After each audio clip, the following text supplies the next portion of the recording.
President Donald Trump has reorganized the National Security Council, adding his top advisor and strategist Steve Bannon to the council, while downgrading the Director of National Intelligence and the chairman of the Joint Chiefs of Staff. The shakeup came as Trump signed a number of executive measures on Saturday. The move is drawing concerns from members on both sides of the aisle. The appointment of Mr. Bannon is something which is a radical departure from any National Security Council in history. One person who is indispensable would be the chairman of the Joint Chiefs of Staff, in my view. So it's of concern, this, quote, reorganization. Bannon, a former media and financial executive and the architect of Trump's campaign strategy, will join the NSC's Principals Committee, the top interagency group for discussing national security.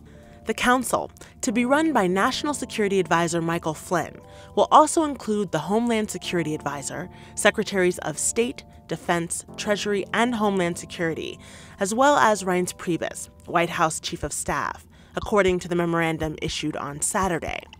The Director of National Intelligence and the Chairman of the Joint Chiefs of Staff will now attend only when issues pertaining to their responsibilities and expertise are being discussed, the executive order states. The elevation of a political advisor to a role alongside the Secretaries of State and Defense is unusual. Previous administration members with similar jobs, including Karl Rove under George W. Bush and David Axelrod under Barack Obama, never sat in on principals meetings. Axelrod did sit in on some broader NSC meetings.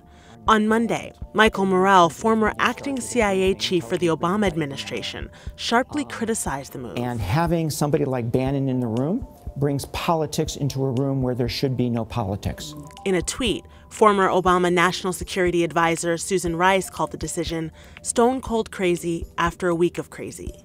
But administration officials say the changes to the NSC will make the operation more adaptive to the modern threats that we face.